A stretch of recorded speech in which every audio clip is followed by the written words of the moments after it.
తెలుగు నామానికి వందనాలు. సామకృష్ణయ్య గారికి వందనాలు. ఈ దినాన రెండో మాటగా శిలువ ధ్యానంలో రెండో మాటగా లూకా 23వ అధ్యాయము 43వ వచనం ఒకసారి చదువుకుందాం.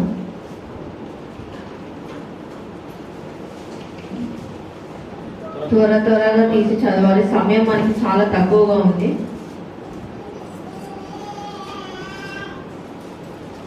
అందుకైన వానితో, నేడు నువ్వు నాతో కూడా పరదేశంలో ఉండు అని నిక్షేమంగా నీతో చెప్పుచున్నాను. నేను దేవుని సహాయం కొరకు ప్రార్థన చేస్తున్నాను. మహాపరిశుద్ధమైన దేవా, నీకు వందనాలు చెల్లిస్తున్నాను నాయన. అయా ప్రభా, సినోద్వాన్ని మేము చేస్తుండగానైనా, అయా 7 మాటలు మేము పలుకుచుండగానైనా, అయా ప్రభు మొదటి మాటగానైనా నువ్వు మాట్లాడిన ప్రతి ఒక్క మాటను బట్టి నీకు వందనాలు చెల్లిస్తున్నాను నాయన. అవును ప్రభా, క్షమించే గుణం మాలో ఉండాలని ప్రభు దీన్ని నాకు మాట్లాడాను నాయన. రెండో మాటలు నువ్వు మాట్లాడబోతున్నావు ప్రభా. అయా నన్ను మరుగున పరిచినైనా, అయా ప్రభా కేవలం నాయన అయా నువ్వు మాత్రమే ప్రభా కనపరచగలకు ప్రభు మీరు నాకు దయచేయండి ప్రభా. అయా ప్రభా, నా నోటిని బూరగా ఓదుకున్నాయినా నేను బూరగా వాడుకోమని కోరుతూ వేడుకుంటున్నాను. అయా నేను కాదు నన్ను, కేవలం నువ్వు మాత్రమే ప్రభా నీ ఆత్మతో నడిపించమని కోరుతున్నాను. వచ్చిన ప్రతి ఒక్క బిడ్డ మీరు జ్ఞాపకం చేసుకుంటున్నా. ఆ బిడ్డల వాక్యం ఇచ్చినాక ప్రభా, ఆ వాక్యాన్ని వాళ్ళ హృదయంలో ప్రభా నాటుపడే ప్రభా, ఆయా నీరు బట్టి ఫలింప చేసుకునే విధంగా ప్రభా వాళ్ళని ప్రభా దీవించమని కోరుతున్నాను. వచ్చిన ప్రతి ఒక్క బిడ్డను మీ చేతగా పగిస్తున్నాను. ముందు నడిపించమని కోరుతూ వేడుకుంటూ ఇచ్చి నీ ప్రార్థన యేసుక్రీస్తునామమున అడిగి వేడుకుంటున్నాం నా పరమ తండ్రి. మనం ఇక్కడ చూసినట్టయితే గుడ్ ఫ్రైడే అనేది మనకి 9 గంటల నుండి 3 గంటల వరకు జరుపుకునేది. అంటే యేసు ప్రభు వారు 9 గంటల నుండి 3 గంటల వరకు సిలువని తీసుకుని నడుస్తున్న సమయంలో పలికిన మాటలు. అంటే మనకి ఆల్రెడీ మనకి 1:12 అయిపోతుంది కాబట్టి ఆల్రెడీ యేసయ్య 4వ మాట మాట్లాడుతుంటాడు అనమాట సిలువలో ఈ సమయంలో. కానీ మనకి 2వ మాటగా ఏం మాట్లాడుకుంటున్నాము? నేడు నీవు నాతో కూడా పరదేశంలో ఉండు అని నిశ్చయంగా నీతో చెప్పుచున్నాను. అంటే దేవుడు ఇక్కడ ఏమిస్తున్నాడు? అతనికి ఒక భరోసా ఇస్తున్నాడు. ఇక్కడ ఏంటిది? పరదేశం అంటే చనిపోయిన వారు డైరెక్ట్ గా పరలోకానికి వెళ్ళరు. ఎప్పుడు పరలోకానికి వెళ్తాడు? దేవుడు రెండో రాకడ వచ్చిన తర్వాత, ఆయన తీర్పు తీర్చిన తర్వాత మన పాపాన్ని బట్టి మనల్ని ముందు పంపించాలా, ప్రాంతంలోకి వెళ్ళాలా, పరదేశంలో ఉండాలా, మనకి ఎలాంటి కిరీటం రావాలి, మనము ఏ రీతిగా మనము పరలోకంలో జీవిస్తాం అనేది దేవుడు రెండో రాకడ వచ్చిన తర్వాత డిసైడ్ అవుతుంది. అప్పటి వరకు చనిపోయిన వాళ్ళందరూ ఎక్కడ ఉంటారు? అందరు పరదేశంలో ఉంటారు. ఎవరు ఉంటారు పరదేశంలో? దేవుని నమ్ముకుని పాపక్షమాపణ పొందిన వాళ్ళు, బాప్తిసం తీసుకున్న వాళ్ళు మాత్రమే పరదేశంలో ఉంటారు. ఇక్కడ ఏమంటున్నాడు? మరి పరదేశంలో ఉండు అనే దొంగకి ఎందుకు దేవుడు హామీ ఇచ్చాడు? అంటే అతను బాప్తిసం తీసుకున్నాడు? అక్కడ తీసుకోలేదు. ఒక్క మాటతో అతను పరదేశికి వెళ్తామని దేవుడి ద్వారా తెలుసుకున్నాడు కదా. అది మనం చూస్తాం. ఇక్కడ సందర్భం ఏమిటంటే దేవుడు సిలువ వేయబడినప్పుడు 2వ మాటగా తన పక్కన ఉన్న దొంగ, యేసు ప్రభు ఒక్కడు సిలువ వేయబడలేదు కదా, అక్కడ 2 దొంగలు ఉన్నారు. అంటే దొంగలు వాళ్ళు పాపం చేసిన వాళ్ళు, యేసు ప్రభు వారు పాపం చేయని వారు. అంటే పాపం చేసిన వాళ్ళ మధ్యలో దేవుడిని ఉంచాడు. ఆ పాపం చేసిన వాళ్ళని ఉంచినప్పుడు ఈ వాక్య అర్థం ఏంటిది? పశ్చాత్తాపం పడ్డాడు, తన పాపాన్ని ఒప్పుకున్నాడు. ఒప్పుకున్నప్పుడు దేవుడు అతనికి మోక్షం అంటే నీ పాపాలను క్షమిస్తున్నాను, నువ్వు పరదేశం వరకు మాత్రమే రాగలుగుతావు, జీవ కిరీటం పొందుకుంటావా లేదనేది తర్వాత విషయం. పరదేశంలో వెళ్ళాము అంటే దేవుడు మనల్ని పాపాలని క్షమించాడు అని అర్థం కదా. ఇక్కడ మనం చూసుకున్నాము. మొదటి మాట ఏం చేశాము? ఇక్కడ క్షమాపణ, రక్షణ. అంటే దేవుడు ఏం చేశాడు? అక్కడ ఉన్న వారందరినీ క్షమించి ఎవరైతే దేవుణ్ణి బాధ పెడుతున్నారో, ఎవరైతే దేవుడిని హింసిస్తున్నారో, దూషిస్తున్నారో, ఆయన ఎరుగని వారిని దేవుడు క్షమిస్తున్నాడు. ఏ రీతిగా క్షమిస్తున్నాడో ఒకసారి మనం చూసుకుందాము. లూకా అధ్యాయము 5:20. లూకా 5:20 ఒకసారి మనం చదువుకున్నట్లయితే,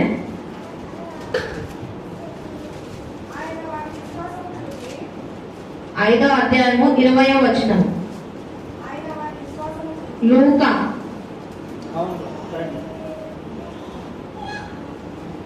5వ అధ్యాయం 20వ వచనం.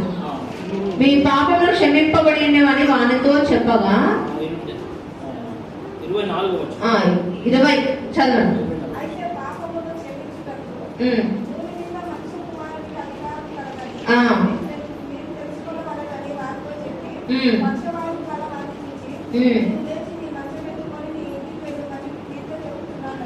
ఇక్కడ చూసారా అంటే పాపమును క్షమించడానికి మనుష్య కుమారుడికి అధికారము లేదు. ఎవరికి ఉంది అధికారము? దేవునికి మాత్రమే ఉంది. అంటే మన పాపాలని మనం ఒప్పుకుంటే, ఇప్పుడు మనం తప్పు చేసాము సారీ అని పక్కన వాళ్ళకి చెప్తాం, వాళ్ళకి క్షమిస్తే అయిపోతుంది. కానీ ఈ లోకంలో పాపం చేసిన పాపాలంటే ఏంటిది? శరీరీచ్చ, జీవపుడము, మన కళ్ళతో చేసిన పాపం, మన హృదయంతో చేసిన పాపం, మన చేతులతో చేసిన పాపాలని మనుషులు క్షమిస్తే సరిపోతుందా? సరిపోదు కదా. దేవుడు క్షమిస్తే అంటే ఇక్కడ ఏమంటున్నాడు? మీ పాపాలు క్షమింపబడి ఉన్నాయని ఎవరు చెప్పారు? మనుష్య కుమారుడికి అధికారం లేదు, కానీ ఎవరికి ఉంది? దేవుడికి ఉంది. కాబట్టి దేవుడు ఏం చేశాడు? ఆ పక్షవాయు వల్లని నీ పరుపు ఎత్తుకున్నాడు. పరుపు ఎత్తుకున్నాడు అంటే అతను పాపముతో తన బాడీ అంటే పాపం ఉందన్నమాట. అందుకే పక్షవాయువు వచ్చింది. దేవుడు ఏమంటాడు? నువ్వు లేచి నడువు అంటే క్షమించేస్తాను, నీకు స్వస్థత కలిగింది, లేచి నడువు అని అక్కడ ఒక పక్షవాయువతకి చెప్తున్నాడు. అంటే మనుషు కుటుంబానికి పాపం క్షమించడానికి లేదు, కానీ నేను మాత్రం వచ్చాను లోకానికి దేనికి? పాపం క్షమించడానికి. అలాగే లోక 7వ అధ్యాయము 48-47 ఒకసారి చదవండి. లోక 7వ అధ్యాయము 47-48. 47-48. ఆమె విస్తారముగా ప్రేమించిన గనుక ఆమె యొక్క విస్తార పాపమును క్షమింపబడినండి నీతో చెప్పుచున్నాను నేను. చూసారు ఇక్కడ ఎవరి గురించి చెప్తున్నాను? ఇక్కడ దేవుడు యేసుప్రభు వారు సిలువకు ముందుకు వెళ్లే ముందు దేవుడిని ఏం చేస్తున్నాను? తన కన్నులతో తన దేవుడి పాదాలు కడిగి తన వెంట్రుకలతో తుడిచి అద్దరు పూసి ముద్దు పెట్టుకుని తన పాపం అంటే ఇక్కడ ఏం చేస్తుంది? తన పాపాలను ఒప్పుకుంది. ప్రేమించడం అంటే ఏంటి? మన పిల్లలు ఎవరు తప్పు చేశారనుకో కొడతాము, కొట్టిన తర్వాత ఏం చేస్తాము? మళ్ళీ దగ్గర తీసుకుని ప్రేమిస్తాం కదా. అంటే కోపం ఎవరి మీదకి వస్తుంది? ఎవరి మీద అయితే ఎక్కువ ప్రేమ ఉంటుందో వాళ్ళ మీదే కోపం వస్తుంది. ఎవరిని క్షమిస్తాము? ప్రేమ ఎక్కువ ఉన్న వాళ్ళ మీద క్షమించడము అంటే దేవుడు మనల్ని ఎంతో ప్రేమిస్తున్నాడు కాబట్టి, మనల్ని ప్రేమించాడు కాబట్టి మన పాపాన్ని క్షమించే విధంగా ఆయన సిలువలో త్యాగం చేశాడు అనమాట. ఇక్కడ చూస్తున్నట్టయితే ఆమెని ప్రేమించాడు, ఆమెట దేవుడిని ప్రేమించింది కనుక పాపములు క్షమింపబడ్డాయి. అంటే దేవుడిని ప్రేమించింది, దేవుడి దగ్గర తన పాపాలు ఒప్పుకుంది. నోటితో చెప్పలేదు, కానీ తన చేతులతో పాపాన్ని ఒప్పుకుంది. తన కన్నీటితో దేవుడి పాదాలు కడిగింది కాబట్టి దేవుడు అక్కడ ఆ పాపాలను క్షమించాడు. అలాగే లూకా 23-43 ఒకసారి చదువుకుందాం. ఇందాక అదేదే అక్కడ ఇద్దరు దొంగలు ఉన్నారు కదా. దొంగలు ఉన్నప్పుడు ఒక దొంగ ఏమంటాడు? ఒక దొంగ నువ్వు దేవుడు అయితే నువ్వు కాపాడుకుని నన్ను కాపాడంటాడు. ఇంకొక దొంగ ఏమంటాడు? అతను నేను నిజమైన దేవుడు అని తెలుసుకుంటాడు. ఎలా తెలుసుకుంటాడు? క్షమించాడు కాబట్టి. ఆ మొదటి మాట పలికినప్పుడు ఏమంటాడంటే ఎవరు పడితే వాళ్ళు క్షమించాలి, క్షమాపణ మాటలు పలకలేరు. ఎవరు పలుకుతారు? దేవుడు ఎరిగిన వారు మాత్రమే పలుకుతారు.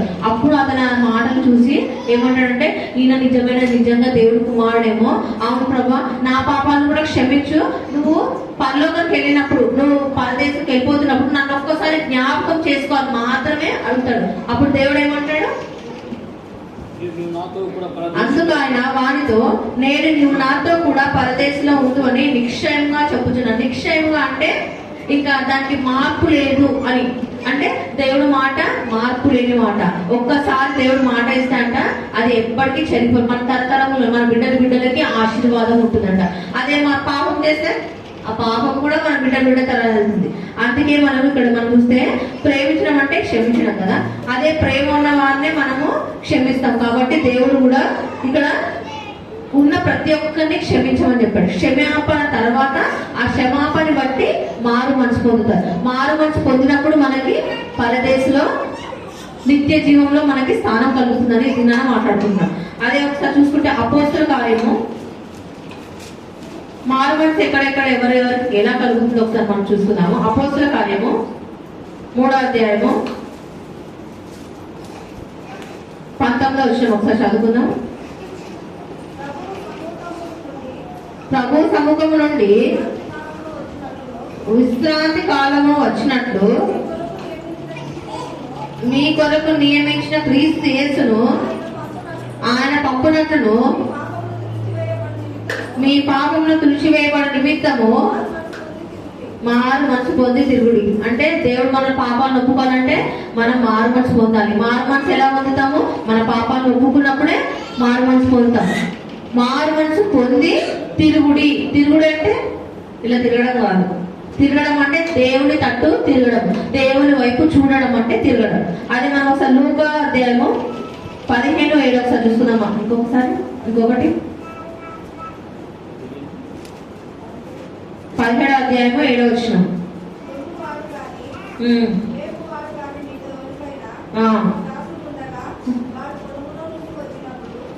7వ వచనం ఒక్కటి చదవండి. 7.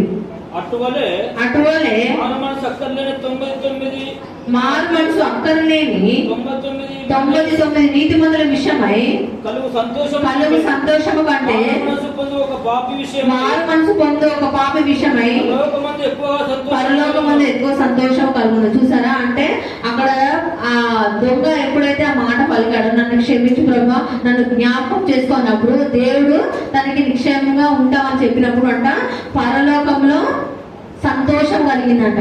అంటే ఇప్పుడు మనం కూడా మన పాపాలు అనుకుంటే పరలోకంలో సంతోషం కలుగుతుంది. దేవునికి సంతోషం ఇచ్చే బిడ్డలుగా మనం ఉండాలని దినన ఈ వాక్యం ద్వారా చూసుకుంటాం. మత్తయి 3వ అధ్యాయము 2వ వచనం ఒకసారి చూసుకుందాం.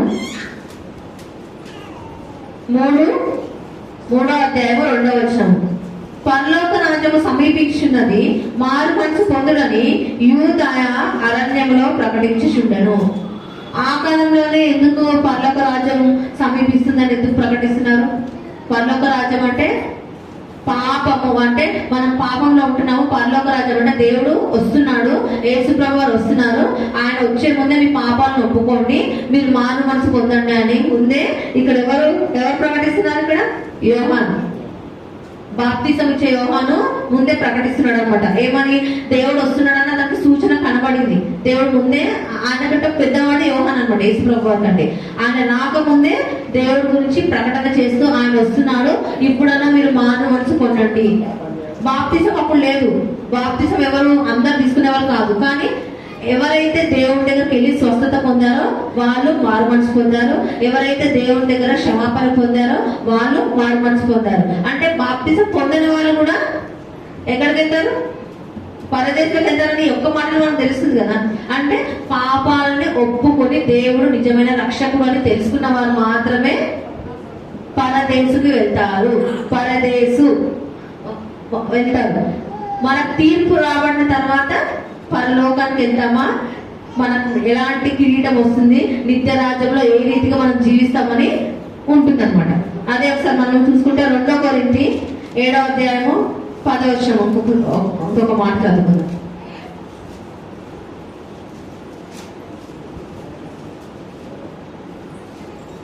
దైవ చిత్తానుసారమైన దుఃఖము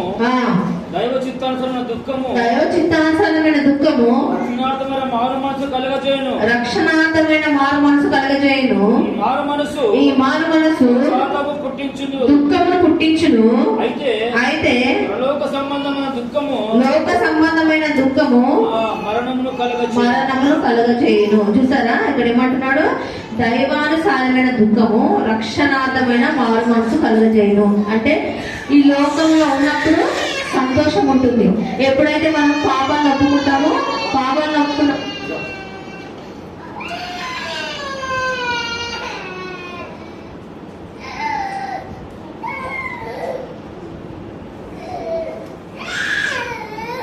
రక్షణలోకి వెళ్ళాలంటే మనం ఈ లోకంలో కొన్ని వదిలివేయాలి కదా. వదిలివేయాలన్నప్పుడు బాధ కలుగుతుంది. అంటే దుఃఖము కలిగిన ఆ రక్షణార్థమైన దుఃఖము అంట మంచిది. దేనికి? ఈ లోకానుసారంగా మనం చనిపోయినా గానీ ఆత్మీయానుసారంగా మనము దేవునికి చేరతాము, దేవుడి దగ్గర దేవుడికి కలిసి ఉంటాం అనేది ఆ ఆనందం వేరనమాట. ఇక అదే మాట చెప్తున్నారు. దైవ చిత్తానుసారమైన దుఃఖము రక్షణార్థమైన మారు మనసు కలగజేయును. అంటే ఇక్కడ లోకంలో దుఃఖం ఉన్నా సరే దేవునితో దేవుని ఎద్దకు వెళ్ళడానికి మనకి మారు మనసును కలుగజేస్తుంది. ఆ మారు మనసు అంట దుఃఖముని పుట్టించదు. అంటే ఆత్మకు దుఃఖం పుట్టించదు. మనిషికి శరీరంగా దుఃఖం పుట్టించా కానీ ఆత్మ కంట సంతోషం కలుగుతుందంట. ఆ ఆత్మ సంతోషము ఏ రీతిగా ఉంటుంది? లోక సంబంధమైనదిగా ఉండదు. ఎలా ఉంటుంది? ఆత్మీయ సంబంధమైనదిగా ఉంటుంది. లోక సంబంధమైన దుఃఖం వచ్చినప్పటికీ ఆత్మ ఆత్మీయ ఆనందం ఉంటుంది, ఆత్మ కంట పరలోక రాజ్యం వెళ్ళే దారి దొక్కుతుందంట. మరి అది మనం చూసుకుంటున్నట్లయితే యెషయా 53:10 చదవచ్చు. అతని నలుగట్టులకు యెహోవాకు ఇష్టమాయను, ఆయన అతనికి వ్యాధి కలుగజేసెను, అతని సంతానమును చూచును, అతడు దీర్ఘాయుష్మంతుడగును, యెహోవా ఉద్దేశము అతని వలన సఫలమగును. అంటే దేవుడు ఈ 7 మాటలు పలకడానికి కూడా దేవుడు ముందే అతన్ని ఏర్పరచుకున్నాడు. అంటే క్షమాపణ గుణం చూపించాలి, రక్షణ గుణం చూపించాలి, ఆత్మల కొరకు ఏ రీతిగా దాహం ఉండాలి అని దేవుడు అతనికి ముందే ఏర్పరచబడి యేసుక్రీస్తు వారు ఏ మాటలు పలకాలో అది కూడా అంట దేవుడు ముందే నిబంధనలో రాసి పెట్టుకున్నాడంట. మనకి బైబిల్లో మొత్తం దేవుడు పలికిన మాటలన్నీ రాయలేదు, కొన్ని అంట తీసివేయబడ్డాయంట, కొన్ని మాత్రమే మన కొరకు ఉంచారు. అంటే ఇంకెన్ని మాటలు మనకు తెలియనివి రాసి ఉన్నాయో మనకు తెలియదు. కానీ ఈ మాటలన్నీ అంట 7 మాటలు కూడా దేవుడు పలకాలని ప్రవక్తల ద్వారా ముందే రచించబడి ప్రవక్తల ద్వారా ముందే రాయబడి ఉన్నదంట.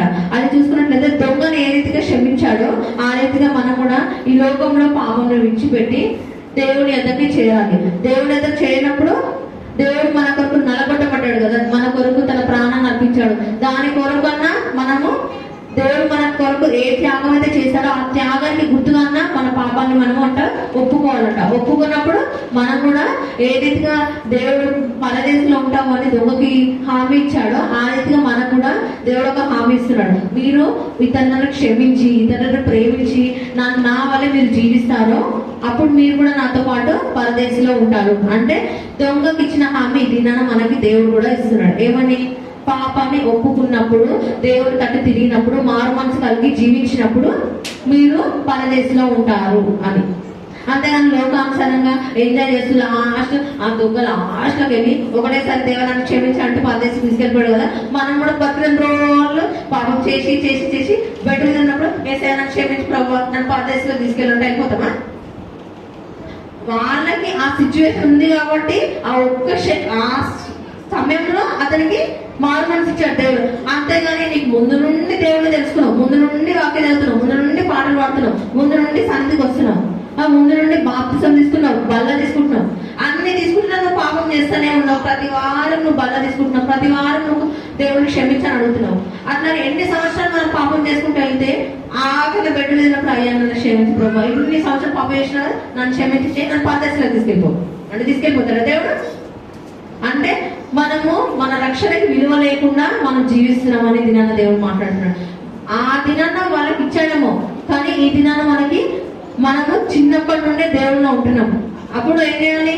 పాపం చేయకుండా జీవించాలి. కొందరు పాస్టర్లు ఏం చెప్తారంటే మీరు వారం అంతా పాపం చేశారు కదా, ఆ వారం అంతా పాపాలకి ఈరోజు ఒప్పుకోండి, బాగా తీసుకోండి, మీ పాపాలు క్షమించబడతాయి అంటే జీవితాంతం అదే చేస్తాం. మనము జీవితాంతం పాపాలు చేసుకుంటా ఉండి ఒకసారి బల్ల తీసుకుంటే మన పాపాలు క్షమించబడతాయా? ఒక్కసారి అంట మనం ఏదైనా పాపం చేస్తే ఆ పాపాలు విడిచిపెడితే మళ్ళీ జీవితంలో ఆ పాపం వైపు తిరగకుండా జీవించాలని దేవుడు బైబిల్లో చెప్తున్నాడు. ఏమంటారు? ఒక వాక్యం ఉంది, ముమ్మారు నువ్వు తప్పు చేసినప్పుడు కూడా క్షమిస్తాడు దేవుడు, కానీ హఠాత్తుగా ఒకసారి అంట మరణం సంభవిస్తుందంట. మనకు తెలియకుండా చనిపోతాం, అప్పుడు నువ్వు క్షమాపణ కోరగలుగుతావు దేవుడిని? సో ఇప్పటి నుండి మీరు దేవుడు ఏమంటున్నాడంటే మీరు ఆ వాక్యాలని పెట్టుకుని ఒక్కసారి అడిగితే దేవుడు మనల్ని క్షమించేస్తాడు అనే జీవితంలో మనం జీవించకూడదు. ఒక్కసారి వదిలేసిన పాపాన్ని మళ్ళా మనము మన జీవితంలోకి తీసుకోవద్దు. మనము మారు మనసు పొందిన వారంగా దేవుడి తట్టు తిరిగిన వారంగానే జీవించాలని ఇది నన్న దేవుడు మనతో ఈ వాక్యాలతో మాట్లాడుతున్నాడు. అదే ఒకసారి చూసుకుందాం. మొదటితో ఏమంటున్నాడు? దేవుడిని దూషిస్తున్నాడు కదా. రెండోదంగా ఏం చేశాడు? పశ్చాత్తాపడ్డాడు, తన పాపాన్ని ఒప్పుకున్నాడు. పాపాన్ని ఒప్పుకొని మారు మనసు పొంది పరదేశం వెళ్ళడానికి మార్గాన్ని ఎంచుకున్నాడు. మొదటి కొరింథీ 1వ అధ్యాయము